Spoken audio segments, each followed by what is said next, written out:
राजमाता जिजाऊ उद्यान oxygen park चं लोकार्पण आज या ठिकाणी झालेलं आहे।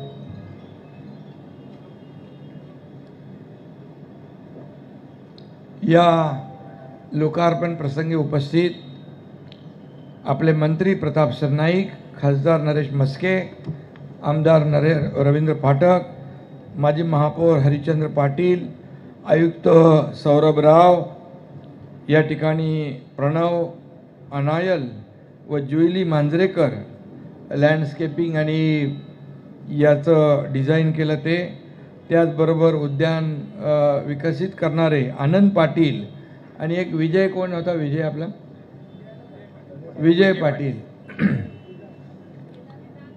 केदार तर शेवटी घेतो त्याचं नाव।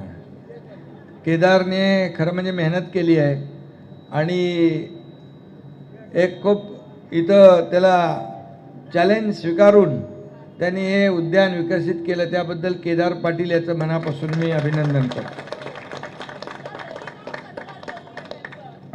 आता मी केलंय, तुम्ही जाऊन घरी करा। आणि असे अधिकारी खऱ्या अर्थाने जर आपल्याला लाभले तर या ठाण्याचा कायापालट व्हायला वेळ लागणार नाही। मी फार याच्यामध्ये नेहमी माझी एकच भूमिका असते की आपल्या शहरामध्ये मोठ्या प्रमाणावर वृक्ष लागवड झाली पाहिजे, झाडांचं प्लांटेशन झालं पाहिजे। मी मागच्या वर्षी आयुक्तांना सांगितलं होतं 1 लाख झाडं लावा, आयुक्तांनी 1,25,000 झाडं लावले आणि ती झाडं मोठी होत आहेत, कारण आपण त्याला हे जिओ टॅगिंग केलं आहे। आणि यावर्षी मी त्यांना सांगितलं 2 लाख झाडांचा टार्गेट करा, तर यावर्षी त्यांनी 2,09,000चं टार्गेट पूर्ण केलेलं आहे। याचा आनंद मला आहे, म्हणून मी आयुक्तांचं मनापासून अभिनंदन करतो आणि त्यांना शुभेच्छा देतो।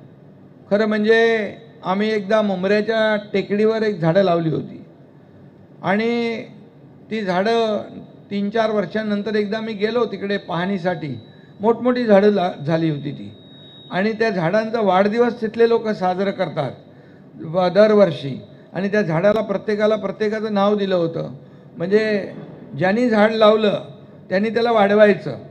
मी काय, माझं नाव पण होतं, पण मी एकाला जबाबदारी दिली होती, बाबा तू ह्याचं काम कर म्हणून, आणि ते झाड देखील वाढलेलं पाहिल्यानंतर एक वेगळा आनंद असतो।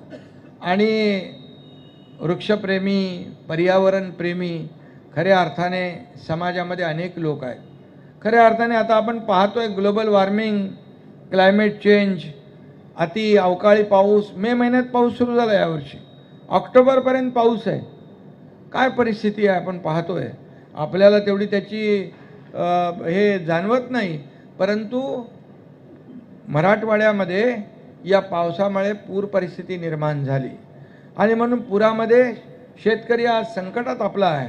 आणि आपण इथून देखील या मुंबई ठाण्यातून मोठ्या प्रमाणावर त्यांना जीवनावश्यक वस्तू, कपडे, भांडी सगळं पाठवतोय, आणि एवढं करून आपण थांबलो नाही तर त्या शेतकऱ्यांच्या डोळ्यात आज अश्रू आहे, पूर परिस्थिती आहे, त्यांच्या घरामध्ये त्यांची जमीन वाहून गेली आहे, घरांची पडझड झाली आहे, पशुधन वाहून गेलं आहे। आणि म्हणून मी दसरा मेळाव्यात सांगितलं होतं की शेतकऱ्यांची दिवाळी आम्ही काळी होऊ देणार नाही, आणि त्याप्रमाणे आपल्या सरकारने 32,000 कोटीचं मोठं पॅकेज तयार केलं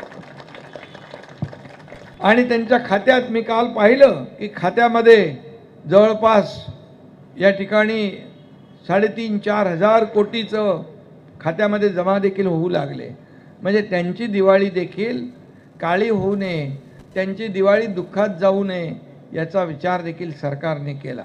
आणि त्याचबरोबर आपल्या कार्यकर्त्यांनी देखील जीवनावश्यक वस्तूंचे किट पाठवले, भांडी पाठवली, तिथले घराची साफसफाई केली, माती साफ केली, चिखल साफ केला, सगळं केलं। त्यांना तिथे आरोग्य व्यवस्था आपण पाठवली, त्या ठिकाणी वैद्यकीय पथकं, डॉक्टर गेले, कारण साथीचे आजार पसरू नये म्हणून स्वच्छता मोहीम घेतली। आणि आज प्रताप सरनाईक यांनी तिथल्या शेतकऱ्यांच्या गायी गुरं वाहून गेली, मरून गेली, यासाठी 101 दूध देणाऱ्या गायी शेतकऱ्यांना देण्याचा निर्णय घेतला। याच्यामध्ये आणखी वाढ होईल। सरकारचं काम करेलच। सरकार कुठेही मागे राहणार नाही। शेतकऱ्यांना मदत देताना हात आकडता घेणार नाही। कारण मी जेव्हा मुख्यमंत्री होतो तेव्हा शेतकरी सन्मान योजना असेल, पीक विमा योजना असेल, अनेक योजना आम्ही सुरू केल्या, त्या आज सुरू आहे। आणि म्हणून शेतकरी आपला अन्नदाता आहे। भारत हा शेतीप्रधान देश आहे। महाराष्ट्र शेतीप्रधान राज्य आहे। शेतकरी आपला प्रमुख घटक आहे। आणि म्हणून आपण नेहमी म्हणतो जय जवान जय किसान। आणि म्हणूनच हा शेतकरी जेव्हा संकटात आहे तेव्हा आपण सगळ्यांनी त्याच्या मागे उभं राहिलं पाहिजे, अशा प्रकारची भूमिका आपण घेतली आणि त्यांना मोठा दिलासा देण्याचं काम केलेलं आहे। आज या ठिकाणी आपण पाहतोय की अनेक जे औषधी वनस्पती आहेत, मी आता आनंद पाटील आणि आपला केदार आणि इतर लोकांना मगाशी ते काय त्यांचं नाव ते नाही ते डॉक्टर राहुल दुर्गुडे यांना या ना वरती, यांना खूप माहिती आहे। त्यांनी ताबडतोब एक एक पत्ता काढला।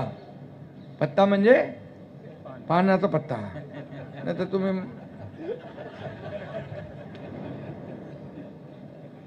इथं काय धचा मा करायला वेळ लागत नाही। आणि एक एक पान काढलं आणि त्याची चव चाखायला दिली। ताबडतोब एक पान खाल्लं तर शुगर कमी होते, डायबिटीज कमी होते। या ठिकाणी मूत्रपिंडाचा आजार असेल, किडनीचा, त्याच्यावर आजार आहे, उपाय आहे। आणखी काय काय दाखवा, कॅन्सरवर देखील आजारावर उपाय आहे।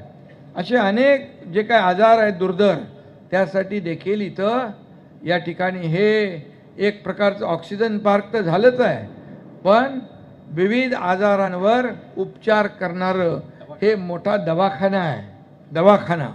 आणि म्हणून इथं आल्यानंतर जे काही वातावरण आपण पाहतो, बाहेरचं थोडं हिट बघा आणि या गार्डनमध्ये आतमध्ये या, तुम्हाला लगेच फरक जाणवेल। आणि ताबडतोब टेम्परेचर कमी येईल।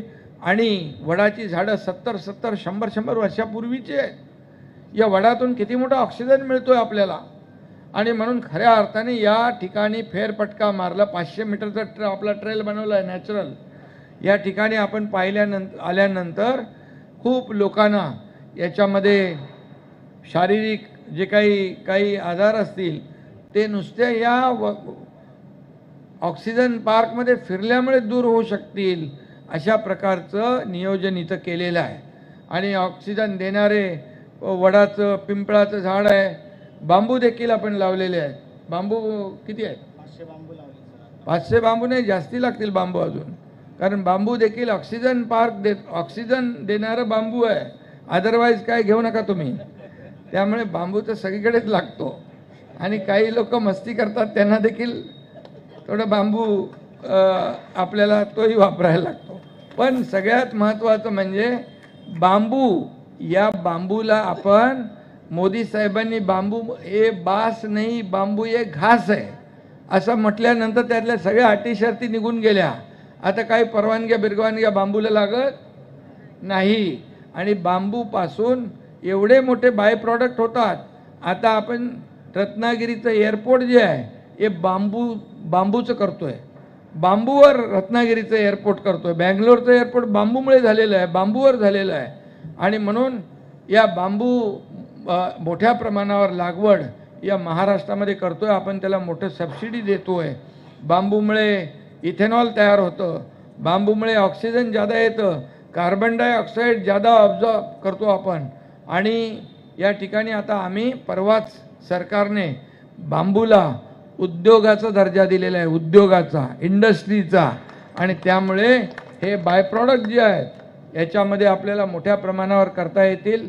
आयुक्त महोदय, म्हणून आपण तिकडे एक बांबू लागवड केली होती वरती रामनगरला, वेगवेगळ्या प्रकारचे बांबू पाहिले आपण। एक मला केदारने दाखवला, कुठे गेला केदार, तो मोठा 25 फुटाचा बांबू होता, भीमा बांबू। त्याचा एक बांबू इन्शुरन्स निघाल्यासारखा आहे। म्हणजे अशा प्रकारचं आपण लोकांना प्रमोट केलं पाहिजे। मी या लोकांना सांगितलंय, आमच्या गावाकडे या, आपण गट शेती करू, शेतकऱ्यांना एकत्र घेऊ आणि अशा प्रकारचे मेडिसिनल प्लांट लावू, लागवड करू, त्याचं प्रोसेसिंग तिकडेच करू आणि त्या ठिकाणी फिनिश प्रॉडक्ट पण काढू, जेणेकरून ताबडतोब लोकांना मोठा दिलासा मिळेल. आणि म्हणून पर्यावरण आपलं राखलंच पाहिजे आपण. आणि आपण आपलं एक अर्बन फॉरेस्ट केलं ना आपण तिकडे कावेसरला, आणि तुमच्या गायमुखला केलं आपण, लोकमान्य नगरला आपण केलं urban forest, Nagla बंदरला urban forest केलं आहे. म्हणजे शहरामध्ये फॉरेस्ट ही संकल्पना आम्ही मांडली होती त्यावेळेस, आणि ती संकल्पना या तुमच्या या ऑक्सिजन पार्कमुळे प्रत्यक्षात या ठिकाणी आपल्याला पाहायला मिळते. अशा प्रकारचे जिथं जिथं मोकळ्या जागा आहेत, काही जागा आपल्याला मुलांना खेळण्यासाठी ठेवल्या पाहिजे. वनाच्या फॉरेस्टच्या जमिनीवर देखील 50,000 रोपं आपण लागवड करू. केली मग भरपूर झाले बांबू, फुल ऑक्सिजन ऑक्सिजन ऑक्सिजन. आणि त्यामुळे मला आनंद आहे की जेव्हा मी वरून जेव्हा इथून कुठे बाहेर जात असतो दौऱ्यावर, हेलिकॉप्टरने पाहतो जेव्हा, तर हिरवंगार दिसतं वरून, एक मनाला समाधान वाटतं. बाजूला येऊरचं डोंगर आहे, आपल्याकडे तलावांचं शहर आहे, आपण तलाव पुनर्जीवित करतोय. कारण ही ठाणे ही तलावाचं शहर आहे, तलाव ही ठाण्याची ओळख आहे. आणि म्हणून तुम्हाला मी आठवण सांगतो की आम्ही जोगीला मार्केटच्या बाजूला जे तलाव होतं, ते तलाव लोकांनी बुजवून टाकलं होतं. त्याच्यावर 250-300 झोपड्या बांधल्या होत्या, पण आम्ही त्या 250-300 लोकांना तिथून काढलं, त्यांचं पुनर्वसन केलं, आणि पुन्हा तो तलाव जसा आहे तसा आम्ही तयार केला. हे देशातलं जगातलं पहिलं उदाहरण असेल. आणि म्हणून तलावाचं संवर्धन देखील आपण करतोय. एकदा तर आनंद दिघे साहेब असताना मासुंदा तलाव गाळाने, मातीने, चिखलाने भरला होता, आणि सगळं पाणी काढलं. आणि दिघे साहेब म्हणाले की आता हे तलाव, मासुंदा तलाव आपल्याला साफ करायचं आहे, स्वच्छ. मला वाटलं साफ म्हणजे काय, त्याच्यामध्ये काय आपलं एरिएशन वगैरे करून काय करू. ते म्हणाले नाही नाही, पूर्ण खोदून माती काढायची ह्याच्यातली. पण आनंद दिघे साहेबांनी एकदा मनावर घेतलं की कुठलं कठीण काम राहूच शकत नाही, आणि ते नेहमी चॅलेंज स्वीकारायचे. आणि मासुंदा तलाव आयुक्त महोदय पूर्ण पाणी काढून ट्रकच्या ट्रक, हजारो ट्रक माती काढली, आणि आज मासुंदा तलावाची खोली वाढली, आणि त्या ठिकाणी पाण्याची साठवण क्षमता वाढली. म्हणून तुम्हाला आता मे महिन्यात देखील तलाव तुडुंब दिसतो. आणि म्हणून हे आपण सगळीकडे केलं पाहिजे. जेवढे तलाव आहेत हे उन्हाळ्यामध्ये, मे महिन्यामध्ये जेव्हा कमी होतं पाणी आटतात, तेव्हा पूर्णपणे त्याचं ड्रेजिंग केलं पाहिजे, आणि ते खोदलं पाहिजे, त्याची साठवण क्षमता वाढवली पाहिजे. तुम्हाला 12 महिने त्याच्यामध्ये पाणी दिसेल, आणि लोकांना देखील त्याचा आनंद घेता येईल. आणि म्हणून मी आजच्या या नक्षत्र उद्यानाचा मगाशी उल्लेख केला, त्याला देखील आपण पैसे काहीतरी किती दिलेत, त्याला देखील 4 कोटी आपण नक्षत्र उद्यान कळव्याला, त्याचंही उद्यान रेडी झालेलं आहे. त्याचंही म्हणजे एक एक कन्सेप्ट घेऊन या ठिकाणी आपण करतो. या ठिकाणी देखील हाच कन्सेप्ट होता. म्हणून याला देखील मी आयुक्तांना सांगितलं, पैसे इथे कमी पडणार नाहीत, कारण हा नागरिकांच्या जिव्हाळ्याशी निगडीत प्रश्न आहे. कोविडमध्ये आपण पाहिलं की अशी थोडी थोडी झाडं लावायची आणि त्याच्यामध्ये जाऊन लोक बसायचे ऑक्सिजन घ्यायला. आज अशा प्रकारचे ऑक्सिजन पार्क जे आहेत असे निर्माण झाले, तर कोविडचा थांगपत्ता म्हणजे कोविड कधीच आपल्याकडे येऊ शकत नाही. तसा आम्ही त्याला पळवून लावला. जसा मी मुख्यमंत्री झालो कोविडला पळवला, बोले याचा आता लाड नको पळवायला. आणि म्हणून तुम्हाला एवढंच सांगतो आयुक्त महोदय, अशा प्रकारची उद्यानं जेवढी आपल्याला विकसित करता येतील तेवढी आपण विकसित करा, आणि लोकांना मोठ्या प्रमाणावर यामध्ये दिलासा देण्याचं काम आपल्याला करायचं आहे. बाजूला फॉरेस्ट आपल्याला लागून आहे, त्या ठिकाणी देखील मोठ्या प्रमाणावर आपल्याला लागवड करता येईल, आणि त्याचा बेनिफिट देखील आपल्या ठाणेकरांना होईल. आणि म्हणून आपण जे रस्ता रुंदीकरणामध्ये चंद्रशेखर असताना जी झाडं काढली त्यांना पुनर्रोपण केलं आणि ती झाडं जगली, हा देखील एक मोठा विषय आहे. आणि म्हणूनच या ठिकाणी जेवढी झाडं आपण लावता येतील प्रत्येकाने, आता मोदी साहेबांनी पण सांगितलं आहे, एक पेड माँ के नाम. आता प्रत्येक शाळेतल्या विद्यार्थ्यांनी, आयुक्त महोदय तुम्ही आपल्या महापालिकेच्या शाळांच्या विद्यार्थ्यांना 2 तरी झाडं लावायला सांगा. 2 झाडं प्रत्येकाने लावायची आणि त्या ठिकाणी ती वाढवायची. मुलं एकदा त्यांनी मनावर घेतलं की ते बरोबर करतात. आणि म्हणून याला हा देखील आपण एक मोठी संकल्पना या ठिकाणी आपण राबवूया. मला वाटतं हे बदलतं ठाणं आहे. या ठाण्यामध्ये रस्ते रुंद होत आहेत, मेट्रो सुरू होते आहे. मला वाटतं डिसेंबरमध्ये मेट्रोचा पहिला टप्पा सुरू होईल. त्याच्या पुढच्या टप्प्यामध्ये मीरा भाईंदरपर्यंत जाईल. त्याच्या पुढच्या पहिल्या अगोदर वडाळ्यापर्यंत जाईल. परत आपली रिंग मेट्रो होती आहे. त्यामुळे ठाण्यामध्ये अनेक प्रकल्प आपण आणतो आहे आणि या प्रकल्पांच्या माध्यमातून एक विकसित ठाणं, एक बदलतं ठाणं या ठिकाणी आणि हरित ठाणं आपल्याला करायचं आहे. आणि म्हणून तुमच्या सर्व नागरिकांचा सहभाग जो आहे त्याला आवश्यक आहे. घोडबंदरची वाहतूक कोंडी मी तुम्हाला विशेष त्याच्यावर लक्ष घालायला सांगितलेलं आहे. आता पाऊस गेला आहे, आता रस्त्याची कामं मला वाटतं तिथं युद्ध पातळीवर सुरू झालेली आहे. कुठे गेले तुम्ही? आहे ना इकडे. हे नेहमी लक्ष ठेवून आहेत. आणि म्हणून या ठिकाणी रस्ते आपले आता फटाफट डांबरीकरण त्याचं करा. त्यामुळे वाहतूक कोंडी होणार नाही. आणि पुढे भविष्यामध्ये तुम्हाला माहितीसाठी सांगतो, आपण मुंबई फ्रीवेवरून उतरतो, तिथून डायरेक्ट एलिव्हेटेड रोड करतो आहे. तो डायरेक्ट एलिव्हेटेड रोड आनंदनगर ते साकेत, साकेत ते गायमुख, गायमुख ते फाउंटन हॉटेल असा बाहेरच्या बाहेर कोस्टल रोड जाणार आहे. त्यामुळे भविष्यामध्ये इथं वाहतूक कोंडी होणार नाही बिलकुल. आणि दुसरं, मुंबईला जाण्यासाठी तुम्हाला मुंबई नाही, इकडे मीरा भाईंदर, बोईसर, बोरिवली इकडे 2 तास 1.5 तास लागतात. आता आपण टिकुजिनी वाडी ते बोरिवली टनेल आपण करतोय फक्त 10-15 मिनिटात. ठाण्यातला माणूस बोरिवलीचा माणूस ठाण्यात. तिथं पण सोसायट्यांच्या काही तक्रारी होत्या, त्याही आपण दूर केल्यात. आणि त्यामुळे कनेक्टिव्हिटी जी आहे ही आपण अतिशय जवळ आणतोय. आणि म्हणून या ठाण्यामध्ये हे जे रस्ते आहेत, उड्डाणपूल आहेत, त्याचबरोबर असे जे काय मिसिंग लिंक जे आहेत हे आपल्याला डेव्हलप आपण करू. आणि या ठाण्याला एक खऱ्या अर्थाने विकसित ठाणं, हरित ठाणं म्हणू, आपण तलावांचं ठाणं म्हणू. आणि या सगळ्यावर एक प्रकारचा न्याय देण्याचं काम आयुक्त महोदय करतायत, त्यांची टीम करते आहे. मनापासून मी त्यांचं सगळ्यांचं अभिनंदन करतो, मनापासून शुभेच्छा देतो. उशिरापर्यंत तुम्हाला थांबायला लागलं त्याबद्दल दिलगिरी व्यक्त करतो. पुन्हा एकदा दिवाळीच्या खूप खूप शुभेच्छा. धन्यवाद. जय हिंद, जय महाराष्ट्र.